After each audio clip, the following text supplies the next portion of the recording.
Hello प्यारे बच्चों, हम आपके लिए लेकर आए हैं मैथ की एक सीरीज। और मैथ की सीरीज में हम आपको जितने भी मैथ के चैप्टर्स हैं आपके एनसीईआरटी बुक्स में, हर एक चैप्टर पे हम आपके लिए बनाएंगे एक स्पेशल वीडियो। आप हमारे चैनल को अभी तक आपने सब्सक्राइब नहीं किया है तो अभी सब्सक्राइब कर लीजिए, क्योंकि जो आपका बोर्ड का पेपर है मई 2021 में, उससे पहले मैं अभी बहुत ही शॉर्ट टाइम में सबसे पहले तो पूरे सिलेबस को कवर करूँगा। यानी कि आप हमारे चैनल पे जब किसी भी चैप्टर को पढ़ेंगे तो लगभग ज़्यादा से ज़्यादा 1 घंटे में 1 घंटे के लेक्चर में पूरे चैप्टर को आप समझ लेंगे। उनके बेस पे बहुत सारे क्वेश्चंस हैं जो मैं आपको सॉल्व करवाऊंगा। जो बोर्ड एग्जाम क्वेश्चंस हैं वो मैं आपको बताऊंगा। यानी कि आपको इन 6 महीनों में पूरे सिलेबस की तैयारी करवाई जाएगी। इसके बाद प्रीवियस ईयर्स बोर्ड एग्जाम के जो क्वेश्चंस हैं उनकी तैयारी आपकी करवाई जाएगी, ताकि बोर्ड एग्जाम में आपका जो मैथ का स्कोर है वो 90 प्लस आ सके। मैं चाहूंगा आप 95 से ऊपर लाओ। सो आज जो हमारा टॉपिक मैं आपके लिए लेकर आया हूं वो हमारा सेकंड चैप्टर पॉलिनोमियल से मैं स्टार्ट कर रहा हूं। सो आइए एक एक वर्ड को समझते हैं और उनके बाद उनको स्टडी करते हुए आगे बढ़ते हैं। और प्यारे हमारे जितने भी नन्हे मुन्ने प्यारे जो भी स्टूडेंट्स हैं जिन्हें मैथ से डर लगता है, वो बिल्कुल सही जगह पर हो और बिल्कुल सही वीडियो देख रहे हो, क्योंकि 100 में से 20 बच्चों को मैथ समझ में आता है, 80 बच्चों को समझ में नहीं आता है। तो मेरा फोकस उन 20 बच्चों पर से ज्यादा उन 80 बच्चों के लिए है क्यों उन्हें मैथ समझने में दिक्कत होती है। इसके लिए हम आपके लिए एक बेसिक मैथ का वीडियो की सीरीज भी हम बना के आपको देंगे। अगर उसको आप प्रैक्टिस करते हैं और देखते हैं तो मैथ में आपको कभी कोई प्रॉब्लम नहीं होगा। तो आज अपने टॉपिक पे आते हैं। अपन पॉलिनोमियल लिखा है, बहुत बेसिक चीज हम समझते हैं कि पॉलिनोमियल वर्ड का मतलब समझते हैं। देखो इससे पहले 2 चीज आप समझ लो, मैं यहाँ लिख देता हूँ साइड में। एक चीज आपको समझना है वेरिएबल्स, और दूसरा चीज समझना है कांस्टेंट। मैं वो वर्ड लिख रहा हूं जो आपको सबसे ज्यादा चैप्टर में यूज होंगे। अगर वो वाले चीज अगर आप इस्तेमाल कर लोगे तो आप देखोगे कि वहां पर ज्यादा आपको समझने में आसानी होगी। तो मैंने ये लिखा वेरिएबल्स, ये मैंने लिखा कांस्टेंट, और अगला मैं लिखता हूं कोफिशिएंट। ये 3 वर्ड मैंने लिखा है, 3 वर्ड को आप समझना। इन 3 वर्ड को समझने के बाद आपको और ज्यादा क्लियर। जैसे मैंने लिखा वेरिएबल्स, वेरिएबल्स क्या होते हैं? तो देखो जो अल्फाबेट्स होते हैं, या तो कैपिटल लेटर्स ले लो या तो स्मॉल लेटर्स ले लो, ये सारे जो होते हैं ये सारे क्या कहलाते हैं? वेरिएबल्स कहलाते हैं। X Y Z M N P something something कुछ भी आप ले लो, सारे वेरिएबल्स में आते हैं।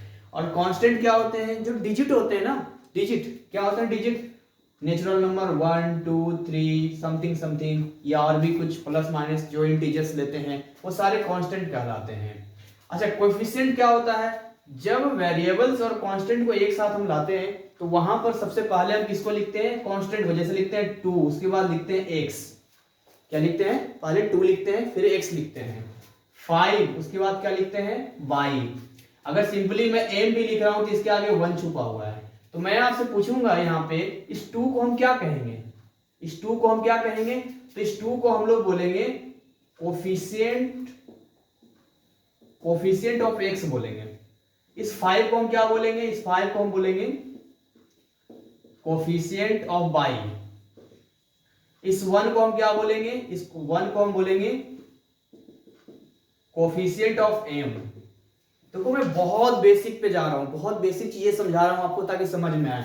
तो आई होप आपको वेरिएबल समझ में आ गए होंगे, कांस्टेंट समझ में आ गया होगा और कोफिशिएंट समझ में आ गया होगा। अब देखो पॉलिनोमियल के कई सारे पार्ट होते हैं। इसमें एक वर्ड आता है डिग्री, डिग्री ऑफ पॉलिनोमियल।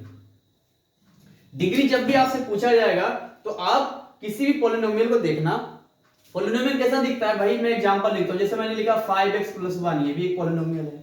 मैंने आपको लिखा 6x² + 5x + 1, ये भी एक पॉलिनोमियल है। मैं अभी आपको बताऊंगा कि इसको कौन सा पॉलिनोमियल कहते हैं, इसको कौन सा पॉलिनोमियल कहते हैं, मैं आपको बताऊंगा। मैंने आपको लिखा मान लो 5x³ - 2x² + 5x + 10, ये भी एक पॉलिनोमियल है। मैं आपको बताऊंगा, लेकिन ये फॉर्मेट है पॉलिनोमियल का, इस तरह से फॉर्म में आते हैं। तो एक वर्ड मैं आपको बता रहा हूं, डिग्री ऑफ पॉलिनोमियल। जब आप डिग्री की बात करते हैं तो पता आपको क्या ढूंढना है? किसी भी पॉलिनोमियल में चले जाओ। जैसे मान लो मैं इस वाले में आ जाता हूं, सॉरी ये क्यूब था, इस वाले में आ जाते हैं।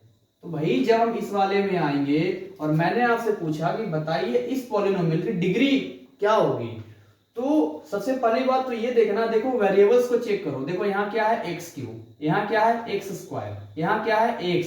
इसका मतलब ये हुआ कि इसमें x वेरिएबल में काम हो रहा है, ये सिंगल वेरिएबल में काम हो रहा है। दूसरी चीज आप ये चेक करना कि जो हाईएस्ट पावर होगी, जो भी हाईएस्ट पावर होगी, उसी हाईएस्ट पावर को हम लोग डिग्री बोलेंगे उस पॉलिनोमियल का।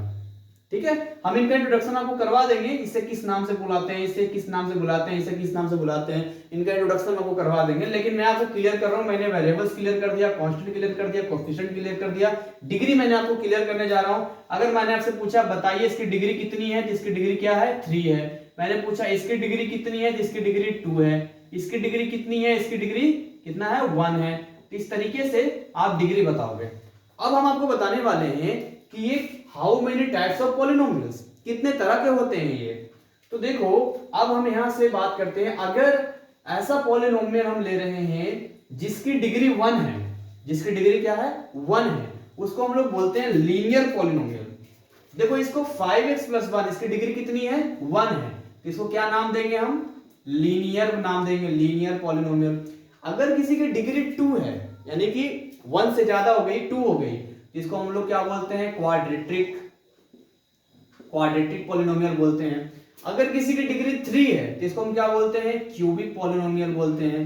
तो इस तरीके से आपके सामने वर्ड आएंगे, लीनियर पॉलिनोमियल, आपके सामने आया क्वाड्रेटिक पॉलिनोमियल, आपके सामने क्यूबिक पॉलिनोमियल। कैसे डिसाइड करोगे आप, कैसे क्राइटेरिया पकड़ने का, डिग्री, और डिग्री कैसे देखते हैं, जो हाईएस्ट पावर होता है। तो इतनी चीजें क्लियर हो जाने के बाद अब आपका जो चैप्टर है जो आपको पढ़ना है वो बेसिकली वो पढ़ना है क्वाड्रेटिक पे और क्यूबिक पे आपको पढ़ना है, इन पे आपको पढ़ना है। सो देखो अब एक चीज और समझते हैं, जैसे मैंने मान लो लिखा 5x + 1, लीनियर उठा के देखता हूं, 5x + 1, एक वर्ड और आपको लिखता हूं जीरोज, जीरो या जीरोज, ये वर्ड लिख रहा हूं, ये भी आपके सामने आने वाला है, इंट्रोडक्शन आपको करवा देता हूं।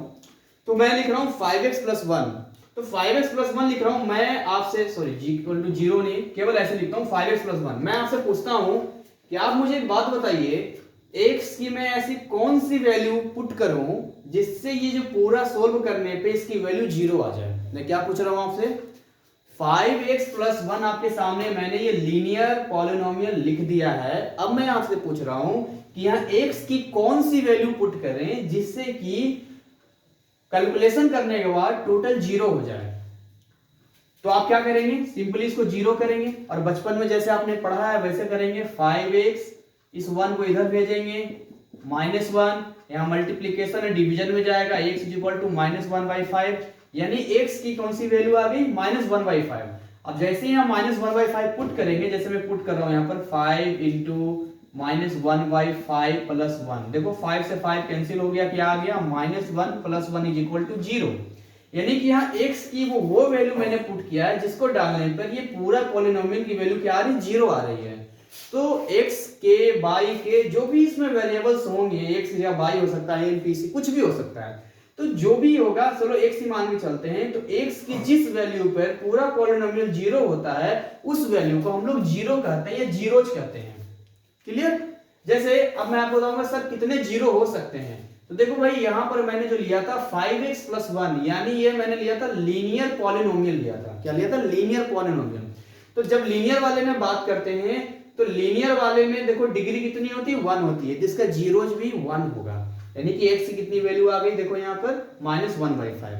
उसी तरीके से दिमाग में आपको सेट करना है कि जब हम क्वाड्रेटिक पॉलिनोमियल की बात करेंगे जिसकी डिग्री 2 होती है, तो उसके कितने जीरोज होंगे, उसके 2 जीरोज होंगे, यानी यहां पर x की 2 वैल्यू आएगा। जब हम क्यूबिक वाले में जाएंगे जिनका जो डिग्री है वो 3 है, तो इसके जीरोज कितने आएंगे, यानी 3 आएगा। जैसे लिखा मैंने 6x² 5x + 1 लिखा है, इसको जब आप सोल्व करोगे, अभी मैं चैप्टर पढ़ाऊंगा तब खुद ही सोल्व कर लोगे, तो यहाँ x की 2 वैल्यू आएगी, यानी कि दोनों वैल्यू बारी बारी से डालोगे ना, जैसे मान लो x की समथिंग कुछ वैल्यू आ गई, यहां पर डाल दिया आपने, वो 0 हो गया। दूसरा वाला वैल्यू जो आया उसको भी आपने डाला, ये 0 हो गया। तो यहां पर हम क्या कहेंगे कि क्वाड्रेटिक जो भी पॉलिनोमियल है क्वाड्रेटिक वाला, उसका जो कोएफिशिएंट के साथ और इनके वेरिएबल्स के साथ जो भी अपने कैलकुलेशन किया है और जो x की वैल्यू आ रही है उसमें 2 0 जा रहा है, क्यूबिक वाले में 3 0 जा रहा है। तो अब मैं आपको क्या बताने वाला हूं, स्पेशली बताने वाला हूं क्वाड्रेटिक के बारे में। ठीक है, तो क्वाड्रेटिक के बारे में हम एक एक करके जानते हैं कि इंट्रोडक्शन करवाता हूं आपका। तो क्वाड्रेटिक का जो फॉर्मेट है सबसे पहले मैं वो बताता हूं। मैं देखो ये वाला बर्ड नहीं मिटा रहा हूं, ये बर्ड आपके लिए रखता हूं ताकि बाद में हमें आसानी हो बताने में। मैं लिख रहा हूं यहां पे क्वाड्रेटिक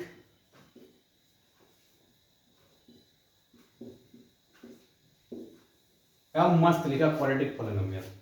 अब इसका फॉर्मेट दिखाते हैं कि सर दिखता कैसा है ये। भाई दिखे तभी तो पता चले। अब बता शेर शेर शेर कर रहे हैं, शेर दिखता कैसा है, पूंछ कैसी होती है, कलर कैसा होता है, पता चलेगा तभी तो पता चलेगा। तो इसका जो फॉर्मेट होता है वो होता है x square b x plus c. मस्त एकदम दिमाग में सेट कर लेना है, x square b x plus c. अब इनको टर्म को समझते हैं। अब इस टर्म को समझने से पहले हम ये समझते हैं कि कहां कहां कौन सा वर्ड इस्तेमाल करते हैं। जैसे यहां पर मैंने लिखा क्या, वेरिएबल्स बताया था। अब बताओ यहां पर कौन से वेरिएबल में काम कर रहे हैं, एक्स वाले वेरिएबल में काम कर रहे हैं, ठीक है।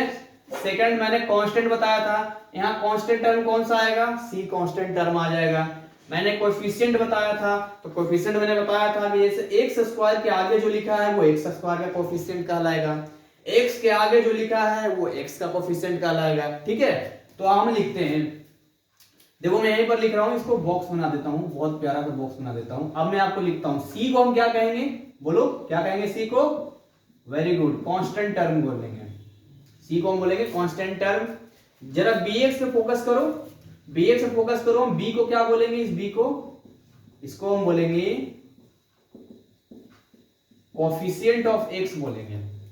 और यहां पर a को क्या बोलेंगे हम, इस वाले a को क्या बोलेंगे, इस वाले a को हम बोलेंगे कोएफिशिएंट ऑफ x स्क्वायर। इतने टर्म समझ में आ गया। इतना टर्म समझ में आ जाने के बाद अब आपसे पूछा जाए कि बताइए इसमें डिग्री कितनी है, तो मैंने बताया था जो हाईएस्ट पावर होती है वो इसकी डिग्री कहलाती है। इसकी डिग्री कितनी होगी, 2 होगी। अब जब इसकी डिग्री 2 है यानी कि इसका जो रूट्स होगा, रूट्स मैंने बताया था, इसको रूट्स भी कहते हैं, जीरो रूट्स नहीं बताया था, आप आगे पढ़ोगे इसको रूट्स के नाम से भी जानते हैं, रूट या रूट्स भी बोलते हैं। वैसे जीरो मैंने बताया आपको, इसके कितने जीरो होंगे, तो 2 जीरो होंगे। तो भाई कौन कौन से 2 जीरो होगा, तो एक हो गया अल्फा, मान लिया एक जीरो अल्फा हो गया, और दूसरा कौन सा हो गया, बीटा हो गया। तो अल्फा और बीटा ऐसी 2 वैल्यू हैं जिनकी वैल्यू अगर इनमें पुट किया जाए तो ये पूरा का पूरा जीरो हो जाएगा। तो इसका जो रिप्रेजेंटेशन है वो किस तरीके से दिखाते हैं, तो देखो इस तरीके से रिप्रेजेंटेशन दिखाते हैं। यहां लिखते हैं p, यहां लिखते हैं p। अब देखो यहां पर x के टर्म में है तो यहां लिखते हैं x, और लिखते हैं x square plus b x plus c. लिखा रहता है आपकी एनसीईआरटी बुक में इस तरह से, p फंक्शन ऑफ x, इस लिखते हैं p x is equal to x square b x plus c. इसका मतलब क्या होता है ना, इसका मतलब ये होता है कि एक पॉलिनोमियल आपको दिया गया है, कोई भी पॉलिनोमियल हो सकता है, क्वाड्रेटिक की बात करें तो क्वाड्रेटिक रहेगा, उसमें आपका ये x वाला वेरिएबल रहेगा, ठीक है। अगर मैं यहां पर आपको लिख दूं p ऑफ अल्फा, तो p ऑफ अल्फा का मतलब पता है क्या, x क्या लिखना पड़ेगा, alpha, a alpha square plus b alpha plus c। अगर मैं यहां पर लिख दूं बीटा, p ऑफ बीटा, तो यहां क्या हो जाएगा, a beta square plus p of beta plus c। तो इस तरीके से ये आ गया आपका। तो यहां पर जब ये चीजें आ जाती हैं तो आपके जो चैप्टर में जो पढ़ना है, जिस पे क्वेश्चंस पूछते हैं, वो क्या पूछते हैं मैं आपको बताता हूं। वो आपसे क्या पूछते हैं, एक एग्जांपल लेके समझता हूं। देखो इसमें आपसे पूछेंगे कि जो आपके रूट्स हैं अल्फा और बीटा, उनका सम बताइए। यानी पहली चीज आपसे पूछेंगे ये सम ऑफ जीरोज, और दूसरे आपसे ये बात करेंगे product of zeros. Sum of zeros, product of zeros. तो सम ऑफ जीरोज कैसे लिखेंगे, कैसे लिखेंगे भाई, मैंने बोला कि आपके पास 10 रुपया, आपके भाई के पास 50 रुपया है, उनको सम करना है, तो क्या करोगे, 10 रुपया प्लस 50 रुपया, ऐसे तो लिखोगे। और अगर मैं बोलूं प्रोडक्ट करना है तो 10 इंटू 50 मल्टीप्लाई करोगे। तो यहां पर सम ऑफ जीरोज कैसे डिनोट करेंगे, अल्फा प्लस बीटा, और प्रोडक्ट ऑफ जीरोज कैसे करेंगे, alpha beta. Sum of zeros कैसे करेंगे, अल्फा प्लस बीटा। मैंने बोला ना x प्लस वाई को सम करो, x प्लस वाई, x और y को प्रोडक्ट बनाओ तो x वाई। तो अब जो फॉर्मूला होगा वो आपको समझना है यहाँ पे। अगर ये चीजें आपके दिमाग में सेट हो गई तो फिर आप गलती कभी नहीं करोगे। मैं आपसे क्या पूछ रहा हूँ, ये है क्वाड्रेटिक, ये है क्वाड्रेटिक पॉलिनोमियल, और ये इनके हैं अल्फा और बीटा। मैं रेड पेन इस्तेमाल कर सकता हूं यहाँ पे। देखो ये अल्फा और बीटा, ये दो आपके रूट्स हैं, जीरोज हैं, ये जीरोज हैं। जीरोज का मतलब क्या कि अगर एक बार अल्फा की वैल्यू आपने यहां डाल दिया तो कैलकुलेशन करते करते करते क्या आ जाएगा, रिजल्ट जीरो। एक बार बीटा की वैल्यू डाल दिया तो कैलकुलेशन करते करते रिजल्ट क्या आ जाएगा, जीरो। ठीक है। अब मान के चलो कि यहां पर अल्फा प्लस बीटा की वैल्यू हमें पता करना है, तो इसकी यही से निकलेगा। इसका फॉर्मूला होता है माइनस बी बाई ए। बहुत ध्यान से देखना, बहुत स्मूथली, बहुत स्लोली मैं बता रहा हूं आपको। Alpha plus beta is equal to minus b by a, और alpha beta is equal to है c by a. Alpha plus beta is equal to minus b by a, और alpha beta is equal to c by a. अब देखो यहां मैंने बोला था B को क्या बोलते हैं, कोफिशिएंट ऑफ एक्स बोलते हैं। ए को क्या बोलते हैं, कोफिशिएंट ऑफ एक्स स्क्वायर बोलते हैं। फटाफट बी को क्या बोलते हैं, कोफिशिएंट ऑफ एक्स, और एक्स स्क्वायर के बगल में ए है तो ए को क्या बोलेंगे, कोफिशिएंट ऑफ एक्स स्क्वायर। सी को क्या बोलेंगे, कांस्टेंट टर्म बोलेंगे। तो यहां पर देखो अगर मैं यहां लिख रहा हूं माइनस बी बाई ए, यानी इसको मैं ऐसे लिख सकता हूं माइनस बी यानी minus of coefficient of x, और नीचे क्या लिखेंगे, ए की जगह कोफिशिएंट ऑफ एक्स स्क्वायर। इस तरीके से आपके बुक में लिखा हुआ रहता है। अगर मैं सी बाई ए की बात करूं, फटाफट बोलो मेरे साथ, सी को क्या बोलेंगे, सी है हमारा कांस्टेंट टर्म। सी क्या है, कांस्टेंट टर्म है, और ए क्या है, कोफिशिएंट ऑफ एक्स स्क्वायर है। तो इसको हम इस तरह से लिख देंगे, ये हो गया आपका कांस्टेंट टर्म, और ए क्या हो गया आपका, ए हो गया आपका कोफिशिएंट ऑफ एक्स स्क्वायर। अभी हम एक एग्जांपल लेके भी इस पे काम करेंगे, बहुत मजा आएगा। सो ओवरऑल मैंने क्या किया, क्या 2 मिनट में समराइज करता हूं आपको। मैंने आपको बताया पॉलिनोमियल क्या होता है जी। तो जितने वेरिएबल्स हैं ए बी सी डी, कुछ भी ले लो यार। मैं तो कहता हूँ चप्पल जूता ले लो तो भी चलेगा, लेकिन क्या है ना, हमारे मैथ में अलाउ ही नहीं है। जैसे मंदिर में चप्पल जूता अलाउ नहीं होता है, तो चलो ए बी सी डी कुछ भी ले लिया, उनको आप एक काम करो, उनके कांस्टेंट यानी 1 2 3 4 5 से मल्टीप्लाई कर दो, प्लस कर दो, जोड़ दो, घटा दो, कुछ भी कर दो, वो टोटली बन जाते हैं पॉलिनोमियल।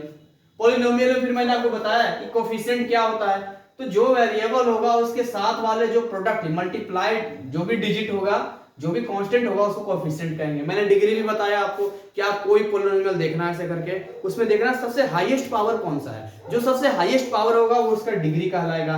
फिर हर एक पॉलिनोमियल में जो वेरिएबल होता है उसकी कुछ वैल्यू होते हैं। जैसे अगर डिग्री 1 है तो उस x की सिंगल वैल्यू आएगी जहां से पूरा जीरो हो जाएगा। अगर क्वाड्रेटिक है यानी कि डिग्री 2 है उसकी, तो 2 जीरो जाएंगे, उसमें अल्फा बीटा मैंने दिया। क्यूबिक में 3 आएगा। तो इस तरीके से जो जीरोज होते हैं, पता क्या जीरोज ना, क्या बोले जीरोज को, जीरो कोरोना वायरस है यार, कोरोना वायरस है। एक बार शरीर में गया और इसमें इंसान को खल्लास ऊपर टपका दिया, कुछ बच गया तो ठीक है। मैं जनरली ऐसा देखा था ना, लॉकडाउन में कितना डर लगता था, वैसे ही मान के चलते समझने के लिए, मान लो ये जीरोज कोरोना वायरस की तरह है। एक बार इसके अंदर एंट्री करेगा एक्स की वैल्यू के रूप में, सबको जीरो कर देगा। अब मैं आपसे पूछूं कि बताओ भाई इस लीनियर पॉलिनोमियल में कितने वायरस हैं, तो कहोगे सर पावर 1 है ना, तो एक्स की एक ही वैल्यू आएगी और वो उसको जाके जीरो कर देगा, खत्म। अगर अब मैं क्वाड्रेटिक की बात करूं तो उसमें एक्स की 2 वैल्यू आएगी, और वो दोनों में किसी भी एक को या बारी बारी से दोनों को डालेंगे तो वैल्यू को जीरो कर देगा। आई होप आपको जीरोज भी क्लियर हो गया होगा। फिर आपसे बस 2 चीज ध्यान रखना है, sum of zeros, product of zeros, sum of zeros, product of zeros. Sum of zeros में पूछ रहा हूं alpha plus beta, sum of zeros alpha plus beta, यानी दोनों वायरस को जोड़ दो, अल्फा प्लस बीटा, दोनों वायरस को मल्टीप्लाई कर दो, अल्फा इंटू बीटा। तो अब यहां पर आपकी जो टेक्स्ट बुक में फॉर्मूला दिया हुआ है, मैथ में जो फॉर्मूला होता है सम ऑफ जीरोज का, वो होता है माइनस बी बाई ए। ये आपको याद रखना है, माइनस बी बाई ए हमेशा याद रखना है। ऐसा याद होना चाहिए कि 12 बजे रात में भी कोई अगर गहरी नींद में उठा के पूछ देना कि बताओ बाबू क्या होता है ये सम ऑफ जीरोज, तो नींद में बोलना है sum of zeros minus b by a होता है। और सोते सोते पूछ दे बी क्या है, तो आपको तुरंत बोलना है कोफिशिएंट ऑफ एक्स है, ए क्या है, कोफिशिएंट ऑफ एक्स स्क्वायर है। ऐसा तगड़ा वाला आपको ध्यान रखना है, कंफ्यूज नहीं होना है। सम ऑफ जीरोज क्या, माइनस बी बाई ए, और प्रोडक्ट ऑफ जीरोज क्या, सी बाई ए। अब इसके जो मैंने कंसेप्ट बताया है, इसमें मैं कुछ क्वेश्चन आपको करवाने वाला हूं, ठीक है।